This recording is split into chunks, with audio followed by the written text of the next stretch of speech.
தனது தந்தையை சிறையில் தள்ளியவரா? தனது சகோதரர்களை கொன்றுவிட்டுதான் சக்கரவர்த்தி ஆனாரா? ஜிஸ்யா வரியால் இந்துக்களை துன்புறுத்தியவரா?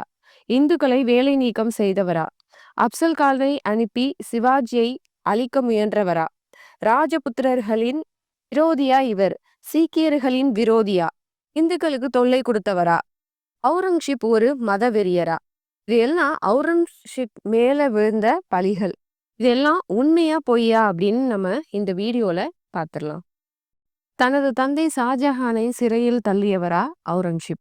ஷாஜஹான் மற்றும் மும்தாஜ் மஹாலுக்கு ஜனவரி மாதம் 1592 வந்து அவுரங்கசீப் வந்து பிறக்கிறாரு. கிபி 1658 முகலாய பேரரசின் சக்கரவர்த்தியாகவும் அமர்றாரு. அந்த வேளையில தான் தன்னுடைய தந்தையான ஷாஜஹானை சிறையில் அடைத்ததாகவும் அங்க வந்து பல கொடுமைகளை வந்து அவர் செய்ததாகவும் இறுதி நாட்கள்ல அவரை வந்து கண்ணிய குறைவா வந்து நடத்தினதாகவும் அவருடைய உடல் வந்து அடக்கம் செய்யும் போது தகுந்த மரியாதை கொடுக்கல அப்படிங்கிறது தான் அவுரங்கசீப் மேல உள்ள குற்றச்சாட்டுகள்.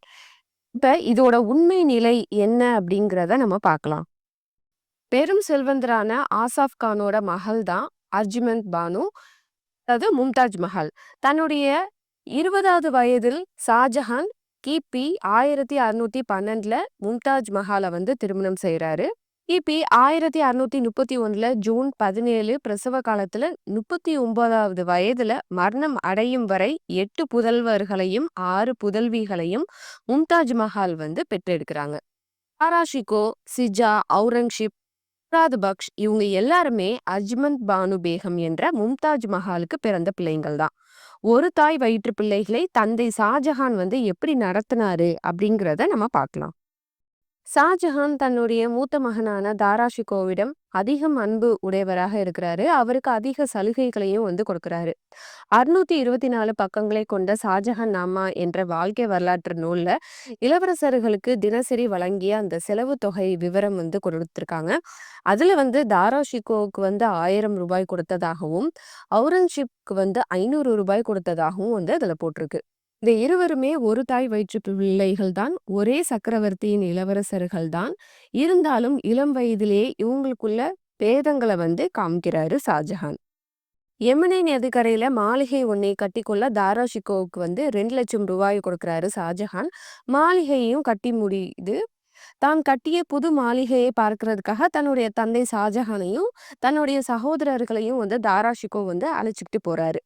அவுரங்கசீப் அந்த மாளிகையின் அறைக்கு செல்லும் வழியிலேயே வந்து உட்கார்ந்துடுறாரு. அதை பார்த்த தாராஷிகோ தனது தந்தை ஷாஜஹான்கிட்ட வந்து பாத்தீங்களா அவன் வந்து எங்க உட்கார்ந்துருக்கான்னு வந்து கண்ணாலே வந்து சைகை காமிக்கிறாரு. வழியில ஏன் உட்கார்ந்துருக்கிற அப்படின்னு அவுரங்கசீப்ட வந்து ஷாஜஹான் கேட்கிறாரு. லுகர் தொழுகைக்கு நேரம் ஆயிடுச்சு அப்படின்னு சொல்லிட்டு அவுரங்கசீப் வந்து ஷாஜஹான்கிட்ட சொல்லாமலே வந்து இங்க இருந்து விடை பெறுறாரு. தாராஷிகோ வந்து பாத்தீங்களா உங்களை மதிக்காம உங்கள்ட்ட எதுவும் சொல்லாமே இங்க இருந்து விடை பெற்றுட்டான் பாத்தீங்களா அப்படின்னு வந்து சொல்லி கொடுக்குறாரு. ஷாஜஹான் இதனால கோவப்பட்டு அவுரங்கசீப்பை வந்து அந்த தர்பார் மண்டபத்துல இருந்து நீ இனிமே அந்த தர்பார் மண்டபத்துக்கு வந்து வரக்கூடாது அப்படின்னு சொல்லி விலக்கியும் வைக்கிறாரு. கிட்டத்தட்ட 7 மாதங்கள் அரசவை தர்பாருக்கு வந்து போக முடியாம அவுரங்கசீப் வந்து இருக்கிறாரு. ஒரு நாள் தன்னுடைய சகோதரி ஜஹானாராவிட்ட வந்து அவுரங்கசீப் வந்து அங்க என்ன நடந்துச்சு அப்படிங்கிறத வந்து சொல்றாரு. தாராஷிகோவோட நிலவறையில ஒரே ஒரு கதவு தான் இருந்துச்சு. எங்களை அந்த நிலவு அறைக்குள்ள உட்கார வச்சுட்டு எல்லாம் சரியா நடக்குதா அப்படின்னு மேல் பார்வை கொண்டவனா வந்து பல தடவை வந்து வெளியேயும் உள்ளேயும் வர்றதுமாக தாராஷிகோ வந்து இருந்துட்டு இருந்தாரு. எங்க அரியணை மேல இருந்த ஆசையால தந்தையையும் சகோதரர்களையும் அந்த அறைக்குள்ளேயே அடைத்து கொன்று விடுவாரோ அப்படிங்கிற அச்சத்தினால்தான் நான் அந்த அறைக்குள்ள போகாம வாசலுக்கு வெளியிலே வந்து உட்கார்ந்துட்டு இருந்தேன் அப்படின்னு வந்து சொல்றாரு.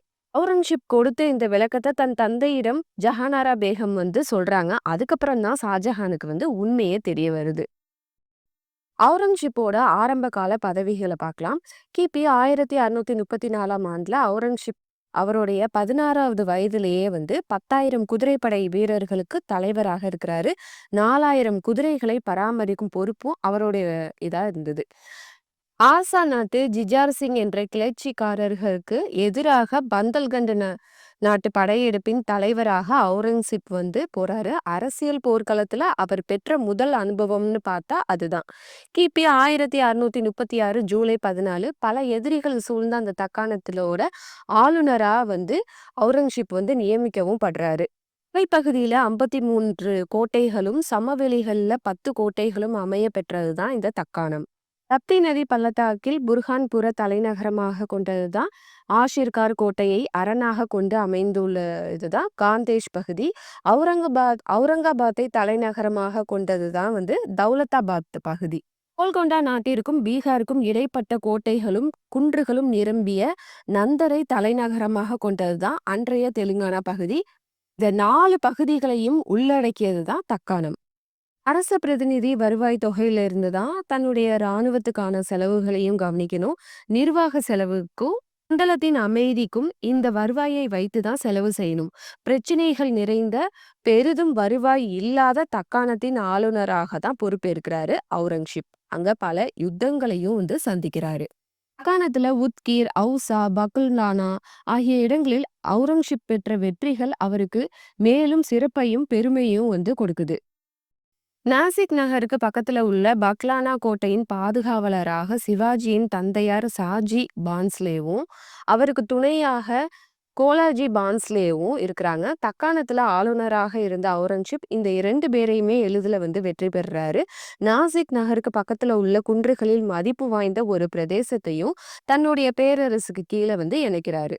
அவுரங்கசீப்போட அண்ணன் தாராஷிகோ தந்தை ஷாஜஹான்கிட்ட நிறைய செல்வாக்கை பெற்றவரா இருக்கிறதுனால அவர் எதை நினைச்சாலுமே சாதிச்சிருவாரு. அவுரங்கசீப் பத்தி தப்பு தப்பா தனது தந்தை ஷாஜஹான்கிட்ட சொல்லி கொடுத்து அவுரங்கசீப்போட அந்த ஆளுநர் பதவியை பறிபோகிறதுக்கு காரணமாகவும் இருக்கிறாரு. 1644க்கு மேல அரசவையில கிளார்க் பட்டம் கொடுத்துட்டு மே 28லயே அந்த ஆளுநர் பதவியில இருந்து டிஸ்மிஸும் பண்றாங்க. அவுரங்கசீப் தன்னுடைய தங்கைக்கு ஒரு கடிதம் எழுதுறாரு. அண்ணன் தாராஷிகோவோட பேச்சை கேட்டுக்கிட்டு என்ன தக்கான ஆளுநர் பதவியில இருந்து நீக்கி அரச சபை நிகழ்ச்சிகள்ல இருந்து ஒதுக்கி கிட்டத்தட்ட 8 மாதங்கள் என்னை கண்டுக்கவே இல்லை அப்படின்னு ஒரு கடிதம் எழுதுறாரு. அதுக்கு பிறகு 1645 பிப்ரவரி 16 குஜராத்தோட ஆளுநரா நியமிக்கப்படுறாரு. அதுலயும் அவரை அவரோட வேலையை செய்ய விடுறாரான்னு பார்த்தாக்கா அதையுமே செய்ய விடல. பால்க், பதக்ஷான், காந்தஹார் பகுதிகளில் படையெடுப்பு மேற்கொள்ளு அப்படின்னு சொல்றாரு. கிபி 1647 ஜனவரி வரைக்கும் தான் அவுரங்கசீப் குஜராத்துக்கு ஆளுநரா இருக்கிறாரு. அங்க அவர் சிறப்பா செயல்பட்டு இருக்கிற ஒரு நேரத்துல பால்க் மற்றும் பதக்ஷான் பகுதிக்கு ஆளுநராக அவுரங்கசீப்பை நியமிக்கிறாரு ஷாஜஹான். அது மட்டும் இல்லாம கந்தஹாரை கைப்பற்றுறதுக்காக அவுரங்கசீப்பை அனுப்பியும் வைக்கிறாரு. ஆப்கானிஸ்தானோட தென்பகுதி பெரும்பாலும் சமவெளியால ஆனது. கிழக்கு பாகத்தில் இந்தியாவை பிரிக்கும் ஒரு மலைப்பகுதி, தென் பாகத்தில் பலுச்சிஸ்தானிற்கும் காந்தஹாருக்கும் இடையில் கடந்து செல்ல முடியாத பாலைவனம், வடக்கே கஜினி மலை பிரதேசமும் காபூலும் இருக்குது. மேற்குல வெப்பமான வறண்ட பகுதிகள். இவற்றால சூழப்பட்டதுதான் இந்த கந்தஹார். இது ஒரு முக்கியமான பகுதி. முதலா முகலாய மன்னர் பாபர் தான் பாரசீகத்தின் ஷா இஸ்மாயில்கிட்ட இருந்து கிபி 1522 இந்த கந்தஹாரை கைப்பற்றுறாரு. அதற்கப்புறமா கம்ரானோட வசத்துக்கு போகுது. கிபி 1545 இந்தியால இருந்து தப்பி ஓடிய ஹிமாயூன் பாரசீக மன்னர் தான் அடைக்கலம் கொடுக்குறாரு. அவருடைய உதவியால தான் ஹிமாயூன் காந்தஹாரை கைப்பற்றுறாரு. பாரசீக மன்னர்கிட்ட இந்த பகுதியை நான் பரிசா கொடுப்பேன் அப்படின்னு ஹிமாயூன் சொல்லியிருப்பாரு. ஆனா அந்த வாக்கையுமே அவரு நிறைவேற்றல. ஹிமாயூன் இறந்த நேரத்துல அக்பர் சிறு வயதா இருப்பாரு. அதனால கிபி 1558 பாரசீக அரசர் சுல்தான் உசைன் மிர்சார் திரும்பவும் கைப்பற்றி பிறகு தானாகவே 1594 இந்த கந்தஹார் பகுதியை அக்பர் கிட்ட கொடுத்துட்டு முகலாய பேரரசுல பட்டமும் பதவியும் பெற்றிருப்பாரு. அதுக்கப்புறமா பாரசீக மன்னர் மகா ஷா அப்பாஸ் காலத்துல கிபி 1623 45 நாட்கள் முற்றுகையிட்டு இந்த முகலாயர்கள்ட்ட இருந்து மறுபடியும் காந்தஹாரை கைப்பற்றியிருப்பாங்க. இந்த நேரத்துல ஜஹாங்கீர் தன்னுடைய மகன் ஷாஜஹானை போர்க்களத்துக்கு வர வர சொல்லி உத்தரவிட்டிருப்பாரு. ஆனா ஷாஜஹான் அங்க போகவே இல்லை. கிபி 1638 காந்தஹார்ல பாரசீக கவர்னரா இருந்த அலி மரத் கான் அவருக்கு லட்சம் ரூபாயும் பட்டமும் பதவியும் கொடுத்துதான் ஷாஜஹான் அந்த காந்தஹாரை கைப்பற்றியிருப்பாரு. அதுக்கப்புறமா பாரசீக மன்னர் 2ஆம் ஷா அப்பாஸ் வந்து அவருடைய படைகள வந்து திரட்டிட்டு போய் காந்தஹார வந்து முற்றுகையிட்டு 1648 டிசம்பர் 16ல தொடங்கிய இந்த முற்றுகை வந்து 1649 பிப்ரவரி 11ல வந்து இத வந்து கைப்பற்றுறாங்க. இந்த நிலையில தான் ஷாஜஹான் வந்து அவுரங்கசீப்ப வந்து 1649ல ஏப்ரல் மாதம் இந்த காந்தஹார வந்து கைப்பற்றுமாறு அனுப்பி வைப்பாரு. பாபர் காலத்துக்கு பிறகு யாரும் எந்த ஒரு முகலாய மன்னருமே போர் புரிந்து இந்த வெற்றிய வந்து அடையல. ஹுமாயூன் வந்து பாரசீகர் மன்னரோட உதவியோட தான் கைப்பற்றி இருப்பாரு. அக்பரும் ஷாஜஹானும் பெருந்தொகைய வந்து கொடுத்து, அது மட்டும் இல்லாம பட்டமும் கொடுத்து தான் அந்த காந்தஹார வந்து கைப்பற்றி இருப்பாங்க. அது மட்டும் இல்லாம அவுரங்கசீப்க்கு அந்த போர்க்களத்துல எந்த ஒரு அதிகாரமுமே வந்து ஷாஜஹான் வந்து குடுக்கவே இல்ல. அவுரங்கசீப் பாதி ராணுவத்தோடு கோட்டையை தாக்க வேண்டும். அதே சமயம் முகலாய தளபதி சாதுல்லா கான் வந்து மீதி இருக்கிற அந்த ராணுவத்தோட மேற்கு பக்கம் போய் பிஸ்ட், ஜமீன்தாவார் கோட்டைகள வந்து கைப்பற்றணும். இதனால காந்தஹாருக்கும் அந்த பாரசீகத்திற்கும் இடையே உள்ள அந்த தொடர்பு வந்து துண்டிக்கப்படும். காந்தஹார்ல உள்ள எதிர்ப்பு படையினர வந்து மனம் சோர்ந்து அவங்களே வந்து சரணடைஞ்சிருவாங்க. இதுதான் வந்து ஷாஜஹான் வந்து போருக்கு குடுக்குற ஒரு திட்டத்த வந்து வகுத்து குடுக்குறாரு. என்னிடம் படைகள் வந்து மிக குறைவாக இருக்குது. படை கருவிகளும், போர் வீரர்களுக்குரிய பொருள்களும் பற்றாக்குறையா இருக்கிறதுனால, சாதுல்லா கான் வந்து ஷாஜஹான்ட்ட வந்து இந்த திட்டத்த வந்து ஏற்றுக்கொள்ளாம இருக்கிறாரு. எதிரிகள் சைடுன்னு பார்த்தாக்கா 3 வீரர்கள் என்றால், முகலாயர்கள் பக்கத்துல வந்து ஒரே ஒரு வீரர் தான் வந்து இருக்கிறாங்க. அது மட்டும் இல்லாம பாரசீகரோட படை வந்து ரொம்பவே வந்து வலிமை வாய்ந்தது அப்படின்னு ஒரு தெரிஞ்ச ஒரு விஷயம் தான். அதனால அந்த திட்டத்த வந்து அவர் வந்து ஏத்துக்கவே இல்ல. மட்டும் இல்லாம ஷாஜஹான் வந்து அவுரங்கசீப்ப வந்து சுதந்திரமா செயல்பட விட்டாரான்னு கேட்டா, அதுவும் கிடையாது. முல்தான்ல இருந்து கிளம்பி சென்ற அவுரங்கசீப்பும், லாகூர்ல இருந்து கிளம்பி சென்றுள்ள சாதுல்லா கானும் பேரா என்ற இடத்துல இணைந்து இரு படைகளுமே வந்து மதில் சுவர உடைச்சு தாக்குதல வந்து நடத்துங்க அப்படின்னு வந்து ஷாஜஹான் வந்து உத்தரவு பிறப்பிக்கிறாரு. ஆனா அந்த பழுதான பீரங்கிகளால கோட்டை சுவர வந்து உடைக்க முடியல. அவுரங்கசீப் வந்து ஷாஜஹானுக்கு கடிதம் எழுதுறாரு. கோட்டை சுவரை உடைக்காமலே நாங்க வந்து தாக்குதல் நடத்தலாமா அப்படின்னு கேக்குறாரு. ஆனா ஷாஜஹான் வந்து அதுக்கு வந்து மறுப்பு தெரிவிக்கிறாரு. கந்தஹார் போர்க்களத்துல தளபதி சாது சாதுல்லா கானுக்கு தான் வந்து முக்கிய இடம் வந்து குடுக்குறாங்க. 2வது இடத்துல தான் வந்து அவுரங்கசீப் வந்து இருக்கிறாரு. ஒரு இடத்துல இருந்து இன்னொரு இடத்துக்கு பீரங்கிகள கொண்டு செல்றது, படைகளை பிரித்து அனுப்புவது, எந்த இடத்தில், எந்த நாளில், எந்த நேரத்துல எப்படி தாக்குதல வந்து தொடுக்கிறது, இப்படி எல்லா காரியங்களுக்குமே வந்து ஷாஜஹான் உத்தரவு வந்து என்ன குடுக்குறாரோ, அதுபடி தான் வந்து செய்யணும். காபூல்ல இருந்து ஷாஜஹானின் உத்தரவு வந்து போர்க்களத்துக்கு வந்து சேர்றதுக்கே கிட்டத்தட்ட 4 நாட்கள் ஆயிரும். அவுரங்கசீப்பால தனியா வந்து முடிவெடுக்க முடியாத ஒரு இதுல இருக்கிறாரு. அதனால போர்ல வந்து தோல்வி அடைந்ததற்கான காரணமும் வந்து அவுரங்கசீப் மேல தான் வந்து அந்த பழியையும் வந்து சுமத்துறாரு ஷாஜஹான். எவ்வளவு வசதிகளும், வாய்ப்புகளையும் அளித்தேன். அப்படி இருந்தும் அவுரங்கசீப் இந்த கோட்டைய வந்து உன்னால கைப்பற்ற முடியல அப்படின்னு அவுரங்கசீப் மேல வந்து குற்றம் சுமத்துறாரு ஷாஜஹான். அதுக்கு வந்து அவுரங்கசீப் வந்து என்ன கடிதம் எழுதுறாருன்னா, "கந்தஹாரை வெற்றி கொள்ள எவ்வளவோ முயற்சி எடுத்தேன் என்பது இறைவனுக்கு மட்டும் தான் தெரியும்" அப்படின்னு வந்து அவுரங்கசீப் வந்து சொல்றாரு. ஷாஜஹான் பிறப்பித்த அத்தனை உத்தரவுகளையுமே வந்து மதிச்சு நடக்கிறாரு அவுரங்கசீப். ஆனா, அவுரங்கசீப் எந்த ஒரு வேண்டுகோளையும் வைச்சாலுமே வந்து ஷாஜஹான் அத வந்து ஏற்றுக்கொள்ற மனப்பான்மையிலேயே இல்ல. மாறாக அவுரங்கசீப்ட்ட இருந்து சில ஜாக்கிரர்களையும் பறித்துக்கிட்டு, அரச வருவாயின் அளவையும் வந்து குறைக்கிறாரு.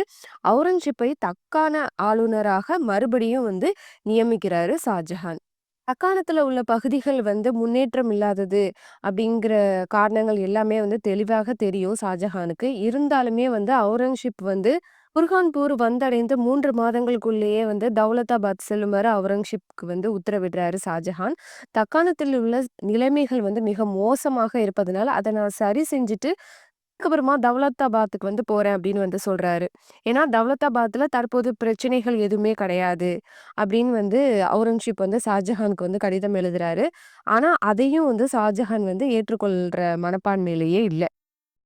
அவுரங்கசீப்புக்கு ஒதுக்கப்பட்டிருந்த நிலங்களோட வருவாயோட ஆவணங்கள்ல குறிப்பிட்டபடி இல்ல, மாறாக 4ல் 1 பகுதி தான் வந்து அவருக்கு கிடைக்குது. இத வந்து ஷாஜஹான்ட்ட வந்து சொல்றாரு. "தக்காணத்துல நல்ல நிலங்கள வந்து நீ எடுத்துக்கோ" அப்படின்னு வந்து ஷாஜஹான் அதுக்கு வந்து பதில் சொல்றாரு. நல்ல நிலங்களை எடுத்துக்கொண்டால் அந்த நிலத்துக்குரிய சீமான்கள் வந்து அந்த தக்காணத்த விட்டுட்டு வெளியேறிருவாங்க. அதனால ராணுவத்தோட பலமும், அதோட சக்தியும் வந்து பாதிச்சிரும். மற்ற மாகாணங்கள்ல இருந்து தனக்கு நல்ல நிலங்கள ஒதுக்குமாறு அவுரங்கசீப் கேட்கிறாரு ஷாஜஹான்ட்ட. ஆனா ஷாஜஹான் அதுக்கு ஏற்கல. அதனால தரம் குறைந்த நிலங்கள்ல தான் அவுரங்கசீப் ஏற்றுக்கொள்ள ஒரு நிலை வருது. காந்தேஷ் மற்றும் பீரர் பகுதிகள்ல அணைகள் கட்டுவதற்காக ரூ. 50,000 வேண்டும் அப்படின்னு சொல்லி முல் முல்தாஃபிட் கான் அவுரங்கசீப்ட்ட கேட்கிறாரு. ஆனா இந்த விஷயத்த ஷாஜஹான்ட்ட அவுரங்கசீப் எடுத்து தெரிவிக்கிறாரு. ஷாஜஹான் இது குறித்து அறிந்ததுமே அவுரங்கசீப் மேல கோபம் தான் படுறாரு. அவுரங்கசீப்போட பரிந்துரைகளையும் சரி, அவருடைய அந்த பதவி உயர்வுகள், பணி நியமனங்கள் இது பற்றின எந்த ஒரு விஷயத்தையுமே ஷாஜஹான் ஏற்றுக்கொள்ளாத ஒரு நிலையில தான் இருக்கிறாரு. அவுரங்கசீப் முல்தான்ல இருக்கும்போது அங்கு உள்ள விவசாயிகளை அவருடைய அதிகாரி மாலிக் உசைன் துன்புறுத்துவதாக ஷாஜஹான் அவுரங்கசீப்க்கு ஒரு கடிதம் எழுதுறாரு. திருடர்களையும் கலகக்காரர்களையும் தவிர மாலிக் உசைன் வேற யாரையுமே தவறாக நடத்துனது கிடையாது அப்படின்னு அவுரங்கசீப்க்கு தெரியும்.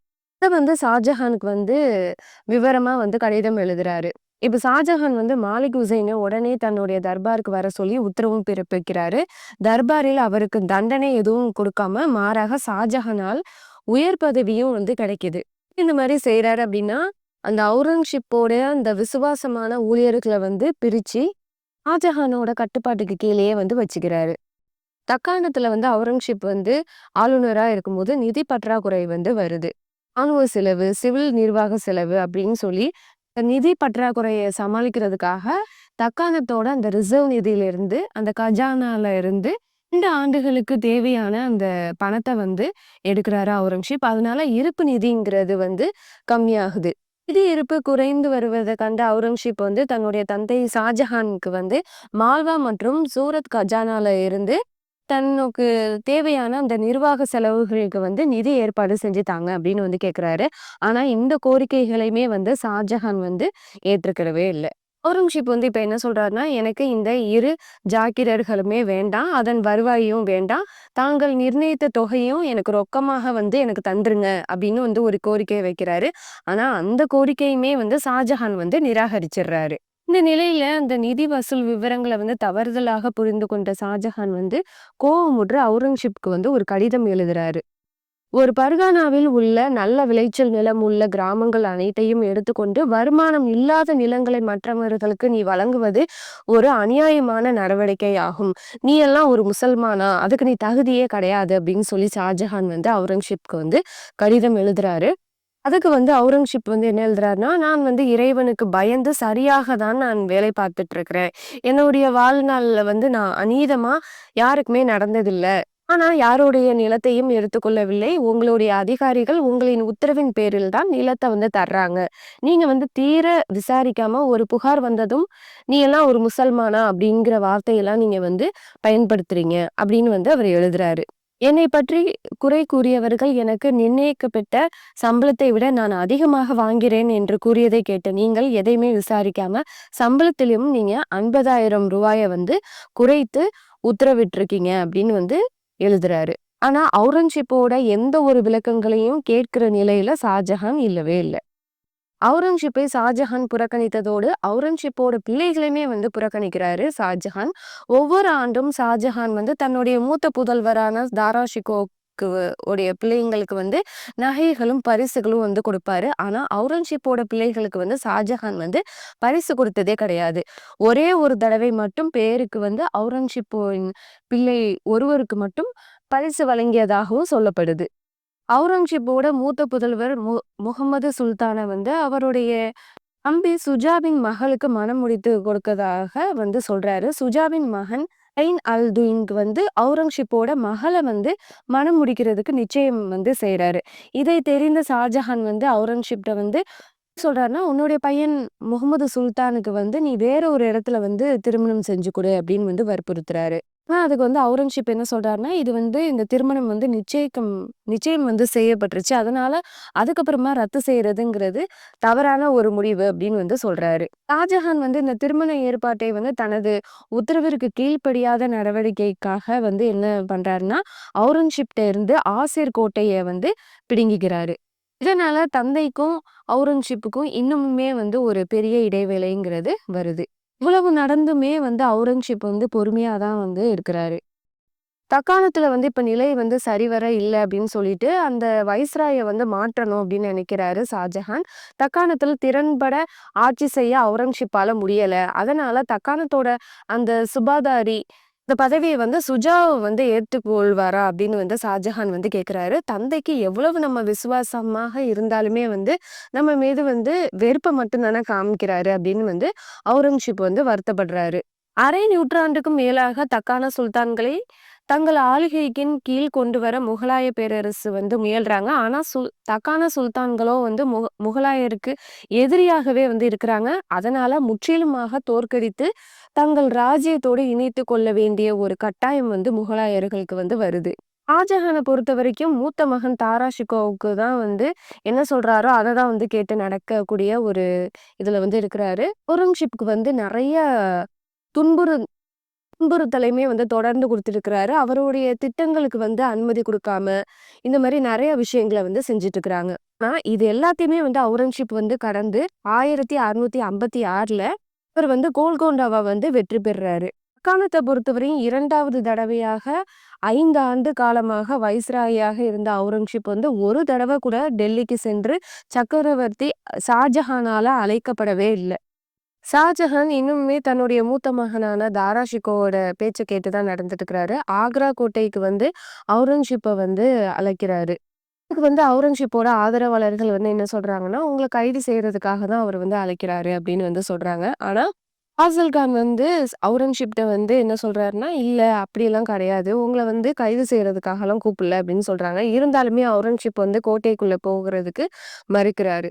மக்களுடைய உயிருக்கும், உடைமைக்கும் எந்த ஒரு சேதமும் ஏற்படக்கூடாது அப்படிங்கிற ஒரு நிபந்தனையோட ஆக்ராவ வந்து நீங்க கைப்பற்றுங்க அப்படின்னு அவுரங்கசீப் வந்து அவருடைய ஆதரவாளர்கள்ட்ட வந்து சொல்றாரு. ஆனா, முராதோட படைகள் அதற்கு மாறாக நடந்துக்கிறாங்க. மக்கள் அதனால பதற்றம் அடையறாங்க. பார்த்து அவுரங்கசீப் வந்து மக்கள காக்குறதுக்காகவும், அமைதி நிலவணும் அப்படிங்கிறதுக்காக தன்னுடைய மூத்த மகன வந்து அனுப்பி வைக்கிறாரு. கிபி 1658 ஜூன் மாதம் 8ஆம் நாள் அவுரங்கசீப்போட மூத்த புதல்வர் சுல்தான், அதாவது முகமது சுல்தான் அடிதடி எதுவுமே இல்லாம அந்த ஆக்ரா கோட்டைய வந்து கைப்பற்றிறாரு. இது மட்டும் இல்லாம இந்த முந்தைய 3 முகலாய சக்கரவர்த்திகள் சேமித்து வைத்திருந்த சொத்துக்கள், நகைகள், கலைப்பொருட்கள் எல்லாத்தையுமே வந்து கைப்பற்றிடுறாங்க. பழைய அதிகாரிகள வந்து பணிமாற்றம் செஞ்சு புதிய அலுவலர்கள வந்து பணியில வந்து அமர்த்துறாங்க. ஷாஜஹான் தன்னுடைய 4 புதல்வர்களுக்கு இடையே வந்து வாழ்வலிமையை நிலைநிறுத்துறதுக்காக முயல்றாரு. யார் வெற்றி பெறுகிறார்களோ அவர்களுக்கு கிரீடம், தோல்வியை அடைபவர்களுக்கு உயிர் இழந்தே ஆக வேண்டும் அப்படிங்கிற ஒரு கட்டாயத்துக்கு வர்றாங்க. அவுரங்கசீப்புக்கு வந்து தெரியும் தனது சகோதரர்கள்ல யாராவது அந்த சிம்மாசனத்த பிடிச்சுட்டாங்க அப்படின்னா, தான் வந்து கண்டிப்பா சிறைக்கு போய் தான் ஆகணும் அப்படிங்கிறது அவருக்கு தெரிஞ்ச ஒரு விஷயமா இருக்குது. அதனால தன்னை தற்காத்துக்கிறதுக்காக போர் செய்ய வேண்டிய நிலைக்கு தள்ளப்படுறாரு. இதற்கிடையில கோட்டைக்குள்ள சென்று அவுரங்கசீப் வந்து ஷாஜஹான பார்க்கணும்னு நினைக்கிறாரு. ஆனா, அஷ்டர் கானும், ஷேக் மீரும் வந்து அவுரங்கசீப்ப வந்து ஷாஜஹான பார்க்க விடாமயே வந்து தடுத்து நிறுத்துறாங்க. சொந்த சகோதரனையே கொன்றுவிட்டு தான் பதவிக்கு வந்திருப்பாரு ஷாஜஹான்.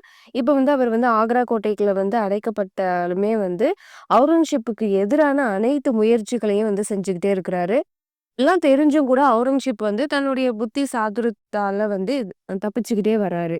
ஷாஜஹான் வந்து அவுரங்கசீப்ட்ட இருந்த ஜாகிரர்கள பலவற்றையும் எடுத்துக்கிட்டு, அவருடைய வருமானத்த வந்து தடுத்து நிறுத்தி, அவுரங்கசீப்போட இணைந்து பணியாற்றிய அந்த தளபதிகள் பலரையும் வந்து திரும்பி அழைச்சு கொண்டு, அவருக்கு எதிராக 75,000 படை வீரர்களை அனுப்பியும், கோட்டைக்குள் இருந்துகிட்டே இவ்ளோ அதாவது அவுரங்கசீப்புக்கு எதிரான காரியங்கள் எல்லாத்தையுமே வந்து செய்றாரு.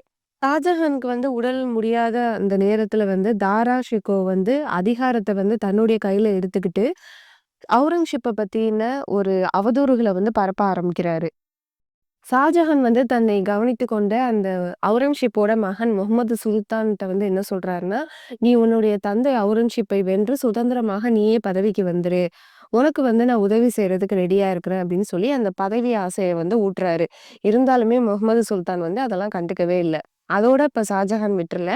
முகமது முராதுக்கு வந்து ஒரு கடிதம் எழுதுறாரு. அவுரங்கசீப்பையும், அவருடைய மகன் முகமது சுல்தானையும் ஒழிச்சிட்டு ஏன் இந்த ஆட்சியை எடுத்து நடத்து அப்படின்னு வந்து கடிதம் எழுதுறாரு. ஆனா, அந்த கடிதத்தை படித்த முராது வந்து அத கவனக்குறைவாக அரசாங்க நூலக அந்த இதுல வந்து வச்சிடுறாரு. ஆக்ரா கோட்டையிலிருந்து தப்பித்த தாரா ஷிகோவ் வந்து அவர் தப்பிச்சு செல்லும்போது 27,00,000 பெருமான நகைகள வந்து ஆக்ரா அரண்மனையிலேயே விட்டுட்டு போயிருவாரு. அத வந்து அவுரங்கசீப் வந்து என்ன சொல்லுவாருன்னா, "இது வந்து அரசாங்கத்தோட சொத்து. இத வந்து நீங்க அரசாங்கத்திட்டயே வந்து ஒப்படைச்சிடணும்." அப்படின்னு வந்து ஷாஜஹானுக்கு வந்து ஒரு கடிதம் எழுதுறாரு. அவரு வந்து முதல்ல அத வந்து குடுக்குறதுக்கு மறுக்கிறாரு. அதுக்கப்புறமா அவர் வந்து குடுக்குறாரு. ஷாஜஹான்ட்ட இருந்த 100 முத்துக்களால் கோர்க்கப்பட்ட மாலை, அதுக்கப்புறமா பெருவிரல்ல அணிந்திருந்த 4,00,000 ரூபாய் மதிப்புள்ள வைர மோதிரம், இது எல்லாமே வந்து அந்த அரசு கஜனாவுக்கே வந்துருது. அரசாங்கத்தோட சொத்துக்கள் விஷயத்துல வந்து அவுரங்கசீப் வந்து கண்டிப்பாவே வந்து நடக்கிறாரு. அவுரங்கசீப். அவுரங்கசீப் ஆக்ரா கோட்டையை கைப்பற்றின உடனேயே தன்னுடைய மகனான முகமது சுல்தான்ட்ட என்ன சொல்றாருன்னா, கிபி 1658 ஜூன் மாதம் 18ஆம் தேதி ஷாஜஹான வந்து கோட்டைக்கு வெளியே வர வேணாம் அப்படின்னு நீ பணிவாக சொல்லிட்டு வா அப்படின்னு வந்து அனுப்புறாரு. இததான் நம்ம வந்து ஷாஜஹான வந்து அவுரங்கசீப் வந்து சிறையில அடைச்சுட்டாரு அப்படின்னு நம்ம வந்து படிச்சிருக்கிறோம். ஷாஜஹானோட உடல கவனிக்கிறதுக்கு அவுரங்கசீப்பால தேர்வு செய்யப்பட்ட மருத்துவ குழுவையும் வந்து அனுமதிக்கிறாங்க. தனது மகன் முகமது சுல்தான்ட்ட வந்து அவுரங்கசீப் என்ன சொல்றாருன்னா, "உனது தாத்தா தனது திருப்திக்காக தான் சேர்த்து வைத்திருந்த விலை உயர்ந்த பொருட்கள வந்து பார்க்கணும்னு கேட்பாரு. அவருடைய உணர்வுகளுக்கு மதிப்பளித்து அந்த பொருட்கள எல்லாத்தையும் நீ காமிக்கணும். உன்னோட மனம் புண்படாதபடி நீ வந்து கவனமா நடந்துக்கோ" அப்படின்னு வந்து சொல்றாரு. ஷாஜஹான் தன்னுடைய மாளிகை அறைகள்லயே வந்து தனக்கு விருப்பமான மகள் ஜஹானாரா பேகம் மற்றும் ஆடல் பாடல் மங்கையர்கள், சமையற்காரர்கள் போன்ற பணியாளர்கள் இவங்க எல்லாத்தையுமே வந்து அனுமதிக்கிறதுக்கு வந்து உத்தரவிடுறாரு. அதுபடி வந்து எல்லாருமே வந்து வந்து இருக்கிறாங்க. ஷாஜஹானோட எந்த ஒரு வேண்டுகோளும் நிராகரிச்சதே கிடையாது. எல்லா வகையிலுமே வந்து உதவிகள செஞ்சுட்டு தான் இருக்கிறாரு அவுரங்கசீப். தன்னோட தந்தைட்ட அவுரங்கசீப் வந்து மிகவும் வேண்டி கேட்டுக்கொண்டுட்டு இருந்த அந்த மன்னிப்பையும், ஆசீர்வாதத்தையும் தனது இறுதி காலத்துல வந்து ஷாஜஹான் வந்து வழங்குறாரு. கிபி 1666 ஜனவரி 7ல ஷாஜஹானுக்கு காய்ச்சல் ஏற்படுது. மருத்துவர்கள் வந்து அதற்கான சிகிச்சை குடுக்குறாங்க. 74 வயதான ஷாஜஹான் வந்து ரொம்ப பலவீனமான நிலையில இருக்கிறாரு. கிபி 1666 ஜனவரி 22 திங்கட்கிழமை வந்து அவருக்கு வந்து நிலைமை ரொம்பவே வந்து மோசமாகுது. ஷாஜஹான் வந்து நிதானமாகவும், கவனமாகவும் தன்னுடைய இறுதி காரியங்கள் வந்து அந்த இப்படிதான் நடக்கணும் அப்படின்னு வந்து அவர் சொல்லிட்டு இருக்கிறாரு. இவருடைய பக்கத்துல இப்ப வந்து மூத்த மகளான ஜஹனாரா பேகம் மற்றும் அவருடைய மனைவிமார்களும் வந்து இருந்துட்டு இருக்கிறாங்க. இறைவனிடம் மன்றாடிய ஷாஜஹானுடைய உயிர் அன்று இரவு 7:15க்கு வந்து உயிர் பிரியுது. உடல் அடக்கத்தின் போது உரிய மரியாதை வந்து செய்யப்பட்டதா? அப்படிங்கிற கேள்விக்கு அதையும் நம்ம இப்ப வந்து பார்க்கலாம். ஷாஜஹானோட உடல் அடக்கத்துக்கு ஆக வேண்டிய காரியங்கள் எல்லாத்தையுமே வந்து தன்னுடைய மகளான ஜஹனாரா பேகம் தான் கவனிச்சுட்டு இருக்கிறாங்க. ஷாஜஹானோட உடல குளிப்பாட்டி சுத்தம் செய்து டவர் பக்கத்துல ஒரு அறைக்கு கொண்டுட்டு போய் சந்தன மர சவப்பெட்டியில வந்து வைக்கிறாங்க. மறுநாள் தளபதிகள் பிரமுகர்களை சூழ்ந்த மாபெரும் பேரணி நடத்தி ஷாஜஹான் உடலை வந்து தாஜ்மஹாலுக்கு கொண்டு செல்ல வேண்டும். அவருடைய இறுதி ஊர்வலம் செல்கிற போது தங்க வெள்ளி நாணயங்களை வந்து சாலைகள்ல வந்து தூவணும் அப்படின்னு வந்து ஜஹானாரா பேகம் வந்து விரும்புறாங்க. ஆனா அவருடைய விருப்பப்படி அன்னைக்கு வந்து நடக்கல. அவுரங்கசீப் வந்து ஷாஜஹான் அ உடல் அடக்கம் செய்யும்போது அவர் வரல. ஏன் அப்டின்னா, இவர் இறந்த அன்னைக்கு தான் வந்து அவுரங்கசீப்புக்கு வந்து அவருடைய தந்தை வந்து நோய்வாய்ப்பட்டு மிகவும் மோசமான நிலையில இருக்கிறாரு அப்படிங்கிற செய்தியே வந்து அன்னைக்கு தான் தெரிய வருது. அதனால அவர் வர்றதுக்கும் ரொம்பவே வந்து தாமதம் ஆகுது. ஷாஜஹானோட இறுதி ஊர்வலம் வந்து ஆடம்பரமா நடத்தப்படல அப்படிங்கிற ஒரு குற்றச்சாட்டு வந்து அவுரங்கசீப் மேல இருக்குது. ஆனா, ஒருத்தர் இறந்துட்டாங்கன்னா, எவ்வளவு சீக்கிரம் முடியுமோ அவ்வளவு சீக்கிரம் அவர வந்து ஆடம்பரம் இல்லாம நல்லடக்கம் செய்யணும் அப்படிங்கிறது தான் இஸ்லாமிய கோட்பாடு. இஸ்லாமிய நெறிமுறைப்படி ஆட்சி நடத்தி வந்த அவுரங்கசீப் வந்து அதனால தான் ஷாஜஹானோட இறுதி ஊர்வலத்த வந்து ஆடம்பரமா நடத்துறதுக்கு அனுமதிக்கல. தன்னுடைய இறுதி வேளையிலும் தன்னுடைய உடல் அடக்கம் செய்றதுக்கு மிகவும் எளிமையாக நடத்தணும் அப்படின்னு தான் வந்து அவுரங்கசீப் வந்து கட்டளையிட்டிருக்கிறாரு. இதுக்கு என்ன சாட்சினா, வெறும் மண் தரையாக கிடக்கும் அவுரங்கசீப்போட சமாதி தான் அதற்கு சாட்சியா இருக்குது. ஷாஜஹானோட உடல நீராட்டி உடலுக்கு வந்து துணிகள் இஸ்லாமிய முறைப்படி அணிவிக்கப்பட்டு, அவரை தாங்கிய அவருடைய உடலை தாங்கிய சவப்பெட்டி வந்து கோட்டைக்கு வெளியே வந்து கொண்டுட்டு வர்றாங்க. அந்த சந்தன பெட்டிய வந்து ஒரு படகுல வந்து ஏத்துறாங்க. அதைய கடந்து தாஜ்மஹால வந்து அடையறாங்க. நகரத்தோட காஜிமார்கள், பிரமுகர்கள், மூத்த குடிமக்கள், அறிஞர்கள், சமய தலைவர்களும் அந்த ஆக்ரால உள்ள அந்த தாஜ்மஹால் பக்கத்துல வந்து இருக்கிறாங்க. அதுக்கப்புறமா தாஜ்மஹாலில் உள்ள மும்தாஜ் மஹாலின் கல்லறைக்கு பக்கத்திலே வந்து ஷாஜஹானோட உடலை வந்து இஸ்லாமிய முறைப்படி நல்லடக்கமும் வந்து செய்றாங்க. ஷாஜஹான் வந்து ஆக்ரால வந்து அவருடைய அந்த அழகிய அரண்மனையில 7 ஆண்டுகள் தனக்கு தேவையான அத்தனை ஆடம்பர வசதிகளோட தான் வந்து இருந்திருக்கிறாரு. வந்து ஏதேல் ஆர் ஸ்கைக்ஸ் அப்படிங்கிற சரித்திர ஆசிரியர் வந்து தெரிவிக்கிற ஒரு விஷயம். தன்னுடைய சொந்த சகோதரர்களை கொன்றுவிட்டு தான் சக்கரவர்த்தி ஆனாரா அவுரங்கசீப். பேரரசர் ஷாஜஹானுக்கு ஆண் மக்கள் வந்து 4 பேர் இருக்கிறாங்க. அதுல மூத்த இளவரசர் வந்து தாராஷிகோ, இளவரசர் சுஜா, அவுரங்கசீப், முராத் பக்ஷ். 33 வயது ஆகும் வரைக்குமே தாராஷிகோ வந்து ஆக்ரால தன்னுடைய தந்தையுடனே தான் வந்து பல ஆண்டுகள் வந்து இருக்கிறாரு. இவருடைய பதவி வந்து காபூலோட ஆளுநர். ஆனா அவரு எல்லைப்புற மாகாணங்களுக்கோ இல்ல பஞ்சாபிற்கோ நேர்ல போனதே கிடையாது. அவருடைய உதவியாளர்கள் மூலமா தான் வந்து பார்த்துட்டு இருக்கிறாரு. சுஜா வந்து ஒரிசா மாகாணத்தோட ஆளுநரு. அவுரங்கசீப் வந்து தக்காணத்தோட ஆளுநரு. அதோட பிஜாப்பூர், கோல்கொண்டா இதையுமே வந்து இவர் தான் பார்த்துட்டு இருக்கிறாரு. முராது பக்ஷ் வந்து மேற்கு மண்டலத்துல வந்து குஜராத் மாகாணத்துக்கு வந்து ஆளுநரா இருக்கிறாரு. இந்த நிலையில தான் ஷாஜஹானுடைய அந்த வயதான காலம் வந்து வருது. இதை தெரிந்த அரச குமாரர்கள் அனைவருமே வந்து ஆட்சி பொறுப்பை வந்து நம்ம கைப்பற்றணும் அப்படின்னு வந்து துடிக்கிறாங்க. சுஜா வந்து தன்னுடைய தலைநகரான ராஹ்மால்ல வந்து வங்காளம் மற்றும் பீகார்ல வந்து தான் தான் வந்து பேரரசர் அப்படின்னு 1657 செப்டம்பர்ல வந்து பட்டம் சூட்டிக்கிறாரு. தன்னுடைய தந்தையை வந்து தாராஷிகோ வந்து விஷம் வைத்து கொல்ல முயற்சி செய்யறதுக்கான அந்த குற்றமும் வந்து சாட்டுறாரு. அவருடைய பேர்ல வந்து நாணயமும் வந்து அச்சிட்டுக்கிறாரு. யாரு? சுஜா. அடுத்து ஆக்ரா மேல படையெடுக்கிறதுக்கு முடிவும் செய்றாரு. முராத் பக்ஷும் 1657 டிசம்பர் 5ல வந்து அகமது நகர்ல பேரரசர் அப்படின்னு அவருக்கு வந்து தன்னைத்தானே வந்து பட்டம் சூட்டிக்கிறாரு. நாணயங்களையும் வந்து வெளியிடுறாரு. ஷாஜஹான பொறுத்தவரைக்கும் பார்த்தாக்கா, தன்னுடைய மூத்த மகனான தாராஷிகோ மட்டும் தான் உயர் பதவிகள் மற்றும் அவருக்கு மட்டும் தான் வந்து சலுகைகள வந்து குடுக்குறாரு. அவருடைய அரியணைக்கு பக்கத்திலேயே வந்து அவருக்கு ஒரு சிம்மாசனமும் வந்து தயார் செய்து, அதுல அமர்த்தி உயர்வு பெற்ற அதிர்ஷ்டசாலி மன்னன் அப்படின்னு சொல்லி ஷா புல் புல்லண்ட் இக்பால் அப்படின்னு வந்து ஒரு விருதும் வந்து அளிக்கிறாரு. இந்த வேளையில தான் வாரிசு உரிமை போர் வந்து வருது. தந்தையின் இடமுள்ள அந்த செல்வாக்க வந்து பயன்படுத்திக்கிறாரு தாராஷிகோ. அவுரங்கசீப் வந்து ஷாஜஹானுடைய உத்தரவோட பேர்ல வந்து குல்பர்கா முற்றுகையில ஈடுபட்டு கொண்டுட்டு இருக்கிறாரு. வெற்றி கிடைக்கிற அந்த தருணத்துல தாராஷிகோ வந்து ஷாஜஹான் சார்பில உத்தரவுகளை வந்து அனுப்புறாரு. உடனே திரும்பும்படி ஷாஜஹான் சார்பில வந்து கட்டளையிடுறாரு தாராஷிகோ. பிஜாப்பூர் சுல்தான்கிட்ட இருந்து 1 கோடி ரூபாய் நஷ்ட ஈடு வாங்கிக்கிட்டு அவுரங்கசீப் வந்து சமாதானம் செஞ்சுக்கிட்டு வந்துடுறாரு. 33 வயதான முராது பக்ஷ் வந்து அவுரங்கசீப்போட தம்பி. வாரிசு உரிமை போர்ல வந்து இவர வந்து அவுரங்கசீப் வந்து அந்த முராது பக்ஷ வந்து அவுரங்கசீப் தான் கொன்றாரா? இல்லன்னா இவருடைய மறைவு வந்து எப்படி ஏற்பட்டது? அப்படிங்கிறத பார்த்தாலே நமக்கு தெரிஞ்சிரும்.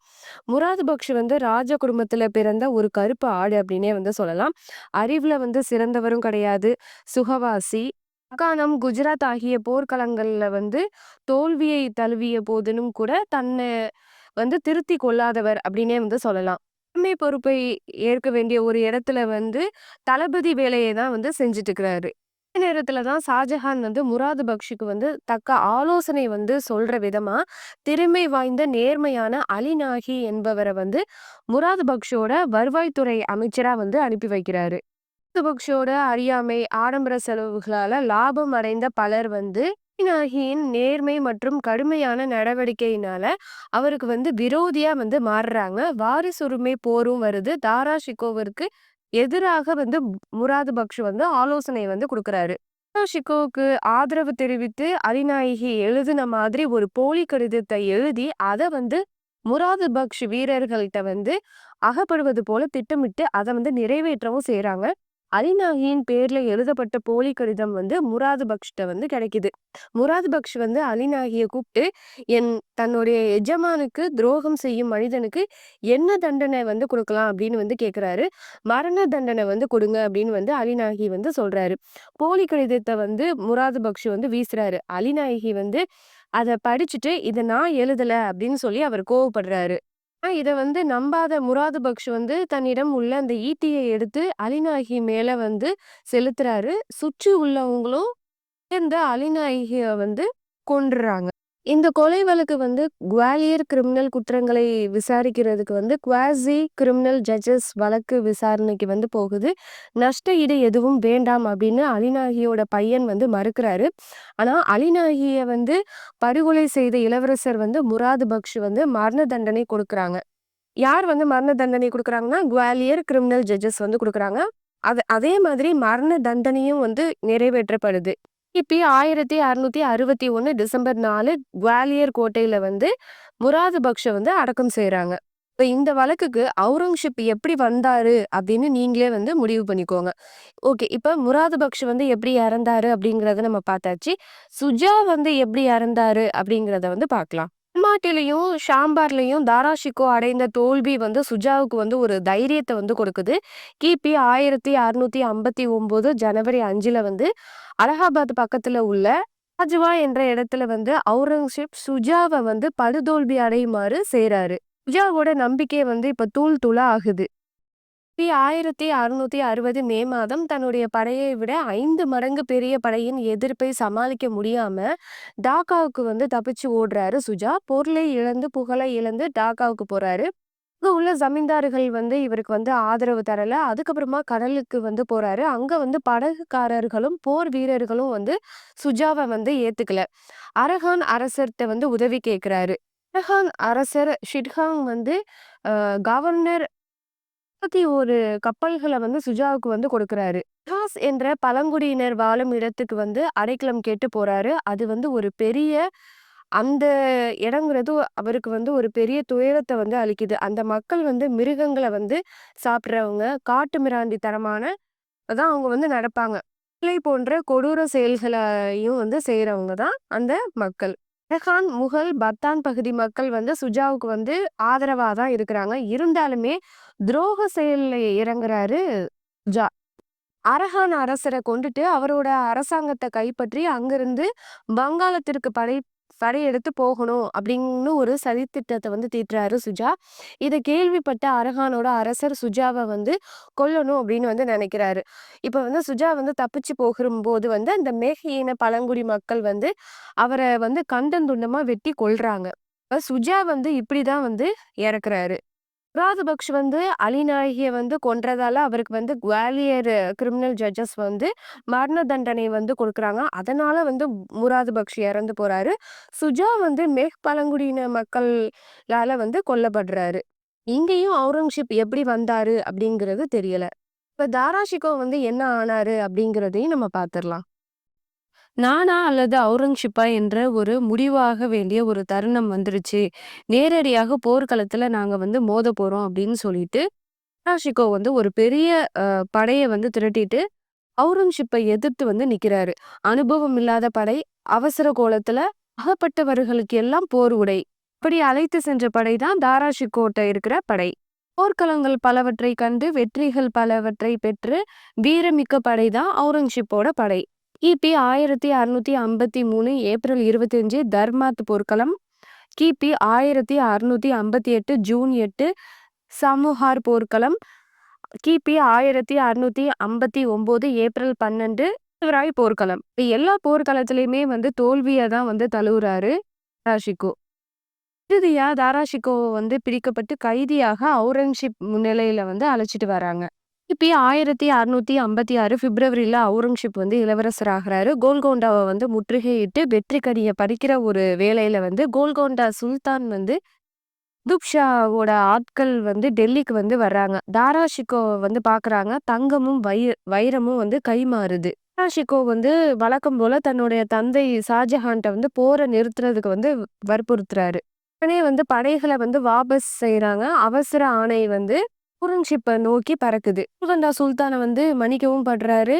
அபராத தொகையை மட்டும் அவர்கிட்ட இருந்து வாங்கிக்கிட்டு விட்டுடுறாங்க. அதே மாதிரி தன்னுடைய தந்தை ஷாஜஹானை வந்து அண்ணன் தாராஷிகோ வந்து அவருடைய பிடியில வைத்துக்கிட்டு தன்னோட இஷ்டம் போல வந்து ஆடிட்டு இருக்கிறாரு.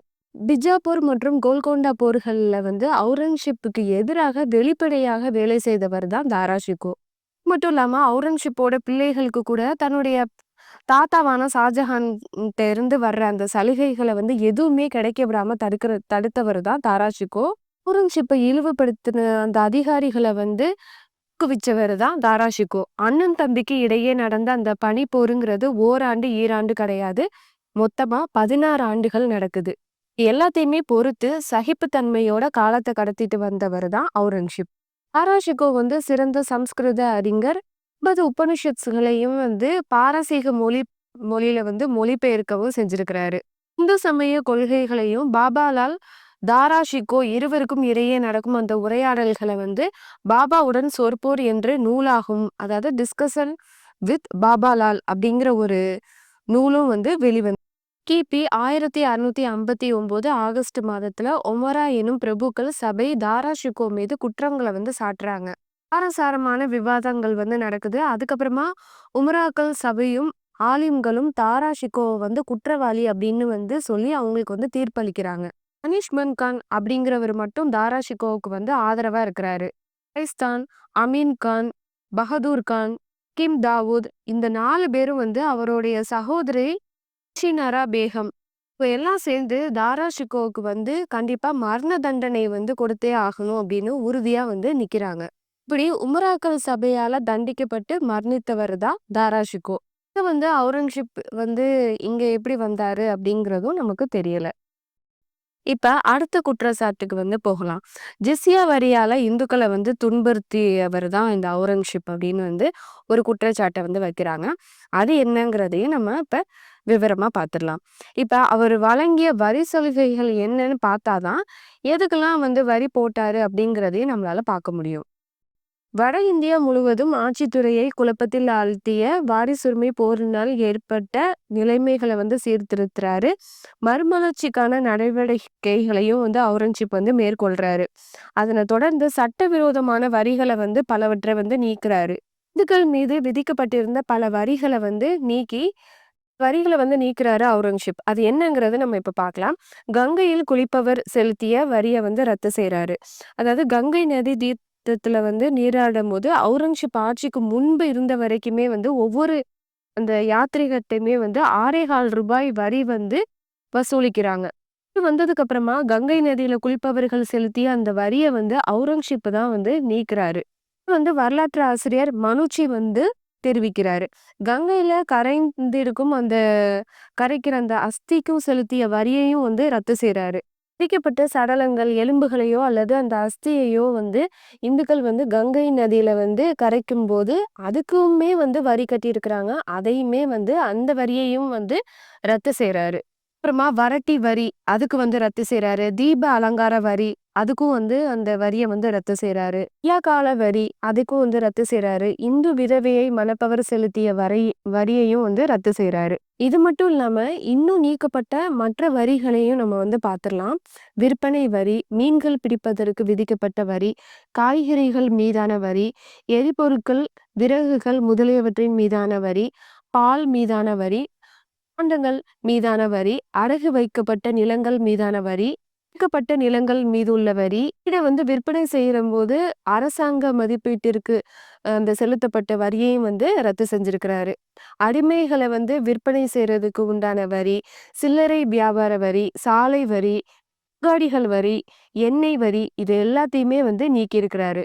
விவசாயிகளுக்கு தக்காவி கடன் வழங்கி கடன்களுக்கு வட்டி எதுவுமே கிடையாது அப்படிங்கிறதையும் சொல்லி அவுரங்கசீப் அந்த கடன்கள் மீது விதிக்கப்பட்ட வரிகளையுமே ரத்து செஞ்சிருக்கிறாரு.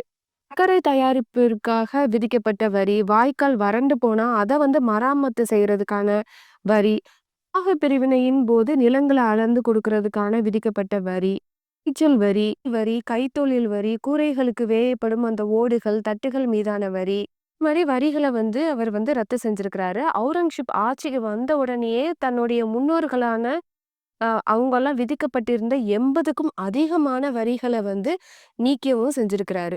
அரசாங்கம் ஆணைப்படி நீக்கிய வரிகளை யாராவது இல்ல எங்கேயாவது வசூலிச்சாங்கன்னா அப்படி அவங்க வசூலிக்கிறத கண்டுபிடிச்சு சொல்லிட்டாங்க அப்படின்னாக்கா, அந்த அரசாங்கத்திட்ட சொல்லிட்டாங்க அப்படின்னாக்கா அந்த அதிகாரிகளை கடுமையாக தண்டிக்கணும் அப்படின்னு அவுரங்கசீப் சொல்றாரு.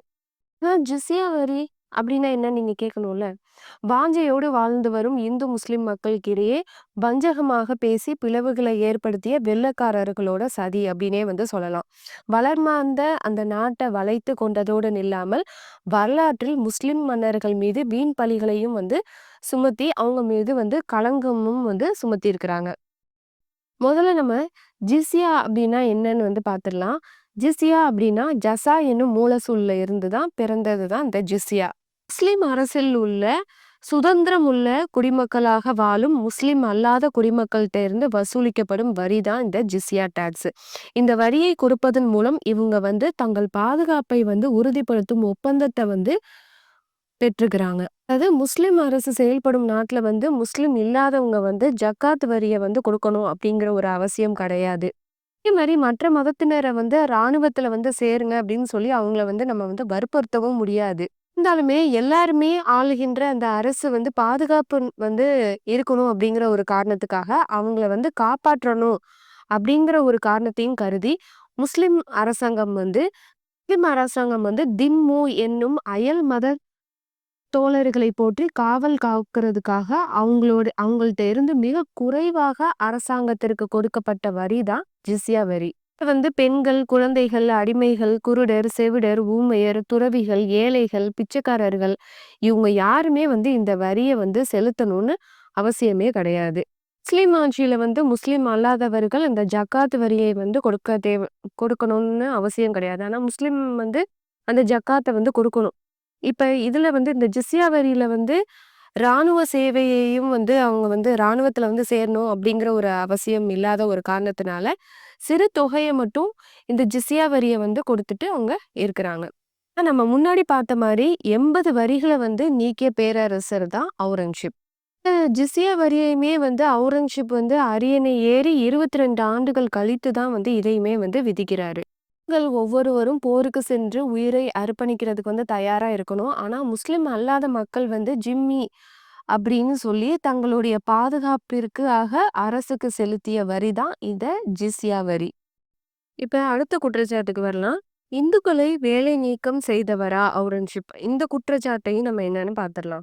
அவுரங்கசீப் இந்த அரசு பொறுப்பிற்கு வந்ததுக்கு அப்புறமா பணியாற்றிய முஸ்லிம் அல்லாத இந்து மன்சாப்தார்களுடைய பட்டியல்களை நம்ம இப்ப பார்த்துடலாம். இது கிபி 1658 இருந்து கிபி 1678 வரைக்கும் உண்டான பட்டியல் தான் இது. 7000 குதிரை வீரர்களை கொண்ட மன்சப்தார்கள். 7000 குதிரை வீரர்கள்ல ராஜபுத்திர சமீந்தார்கள்ல சேர்ந்தவங்க தான் இருக்கிறாங்க. அதுக்கப்புறமா 6000 குதிரை வீரர்களை கொண்ட மன்சப்தார்கள். ராணாராஜ் சிங், மராட்டிய சாம்பாஜி, ஜமீன்தார் கஜ்நாயக், அதுக்கப்புறம் 5000 குதிரை வீரர்களை கொண்ட மன்சப்தார்கள், அதுக்கப்புறம் 4000 குதிரை வீரர்களை கொண்ட மன்சப்தார்கள், 3500 குதிரை வீரர்களை கொண்ட மன்சப்தார்கள், 3000 குதிரை வீரர்களை கொண்ட மன்சப்தார்கள். உங்களுடைய பேர்களை எல்லாத்தையுமே நான் வீடியோல நான் அதை நான் பண்றேன். 2500 குதிரை வீரர்களை கொண்ட மன்சப்தார்கள். அந்த ராஜபுத்ஸோட மன்சப்தார்களை அவங்களோட பேர்களை பார்த்துடலாம். ராஜபுத்திர சமீந்தார் ராஜா பீஷன் சிங், ராஜா பீஷிங் புந்த்லா, ஜோஷிங் ஹாரா, புகான் புந்த்லா, ராஜா ராம் சின்சி, சான் சிங். உங்களுடைய எல்லா பேருமே நான் வீடியோல நான் லிஸ்ட் பண்றேன். மேல குறிப்பிட்ட மன்சப்தார்கள் உயர் அந்தஸ்து பெற்ற அதிகாரிகள் மொத்தம் 575 பேர்ல 182 பேர் இந்துக்கள் தான் இருக்கிறாங்க. அதாவது 31.60% அவுரங்கசீப் பதவிக்கு வந்ததுக்கு அப்புறமா பணியாற்றிய அந்த மன்சப்தாரியோட இந்துக்கள் 21.60% அப்படின்னு சொல்றாங்க. அவுரங்கசீப் இந்துக்களை பொறுப்புகள்ல இருந்து விடுவிச்சிட்டாரு அப்படிங்கிற ஒரு காலகட்டத்துல அவர்கிட்ட பணியாற்றிய அந்த மன்சப்தார்களுடைய இந்துக்களோட பெர்சன்டேஜ் 31.6%. கிபி 1633ல உப்பரிகையில மாமன்னர் ஷாஜஹான் அமர்ந்த மைதானத்துல நடைபெற்றிருந்த அந்த யானை சண்டைய பார்த்துட்டு இருப்பாரு. களத்தில் நின்ற யானை ஒன்றுக்கு அதோட காது அருகே ஈட்டி பாஞ்சிரும். கோபம் கொண்டு அந்த யானை பாய்ஞ்சு வந்துட்டு இருக்கும். அந்த நேரத்துல மைதானத்துல இளவரசர் அவுரங்கசீப் வந்துட்டு இருப்பாரு. அந்த பிளறி கொண்டுட்டு இருந்த அந்த வெறி பிடிச்ச அந்த யானையை எதிர்கொண்டு துளியும் கூட அச்சம் கொள்ளாம ஒரு அடி கூட பின்வாங்காம முன்னேறி சென்று கையில் இருந்த ஈட்டியை எடுத்து யானையோட நெற்றி பகுதியில வந்து செலுத்துவாரு. அத பார்த்து அந்த கூடியிருந்த மக்கள் கூட்டம் வந்து பிரமித்து ஆரவாரம் செஞ்சுட்டு இருப்பாங்க. இப்ப மன்னர் ஷாஜஹான் வந்து தன்னுடைய மகன், அதாவது 15 வயது ஆன தன்னுடைய மகன் அவுரங்கசீப்ப கூப்பிட்டு கேட்பாரு. "ஏன் வந்து இந்த மாரி ஒரு விபரீத விளையாட்டுல வந்து ஈடுபடுற?" அப்படின்னு வந்து கேட்பாரு. அதுக்கு அவுரங்கசீப் என்ன சொல்வார்ன்னா, "தந்தையே, எப்பேர்ப்பட்ட சக்கரவர்த்தியாக இருந்தாலும் மரணம் என்கிற ஒண்ணு வந்து ஒரு மனுஷனுக்கு வந்தே தான் தீரும். நான் வந்து என்னுடைய வீரத்த காட்டும்போது நான் மரணம் அடைஞ்சேன் அப்படின்னாக்கா, அது வந்து எனக்கு உண்டான ஒரு பெருமை தான் தவிர, வேற எதுவுமே கிடையாது." அப்படின்னு வந்து அவர் வந்து சொல்லுவாரு. சுதாகர் என்ற அந்த யானையை வீழ்த்தியதற்காக தனது தந்தைட்ட இருந்து பகதூர் ஷா என்ற சிறப்பு பட்டத்தை வந்து அவுரங்கசீப் வந்து பெறுவாரு. அதற்கு அடுத்த ஆண்டே அவுரங்கசீப் 10,000 வீரர்கள் அடங்கிய குதிரைப்படையோட தலைவரும் ஆவாரு. 1634ல 10,000 ஸ்டார்ட், 4,000 பேவார் தகுதி பெற்ற மன்சப்தாரர்கள், பந்தல்கண்ட் நாட்டை படையெடுப்பின் தலைவராகவும், ஆர்சா நாட்டு ஜிர்ஷா சிங் என்ற கிளர்ச்சிக்காரர்களை அடக்க செய்து தன்னுடைய முதல் போர்க்களத்தை வந்து சந்திக்கிறாரு. 1636 முதல் 1644 வரைக்குமே தக்காணத்தோட கவர்னரா வந்து சிறப்பா வந்து பணியாற்றி இருப்பாரு. அப்போதுதான் 1637 மே 18ல பாரசீக அரசு உறுப்பினராகவும் ஷானவாஸின் மகளான தில்ராஸ் பேகத்தை வந்து திருமணம் செய்வாரு. 1645ல குஜராத்தோட கவர்னரும் ஆவாரு. 1647ல பால்கன் நாட்டின் மீது படையெடுக்கவும் இவரை வந்து அனுப்புவாங்க. 1648ல முல்தானோட கவர்னர் ஆகி 1652 வரைக்கும் அந்த பதவியில வந்து இருப்பாரு. இந்த நேரத்துல தான் காந்தஹரை வந்து வெல்றதுக்காக அவரை வந்து படையோட வந்து அனுப்பியும் வைப்பாங்க.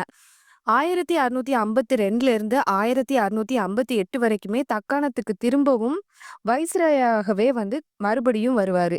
1658 ஜூலை 31ல 21 ஜூலை 21 அப்படின்னும் சொல்லுவாங்க. இல்லைன்னா ஜூலை 31ன்னு சில பேர் வந்து சொல்லுவாங்க. வான வேடிக்கை எதுவுமே இல்லாம எளிமையாக முடிசூட்டி கொண்டார் அப்படின்னு வந்து சொல்றாங்க.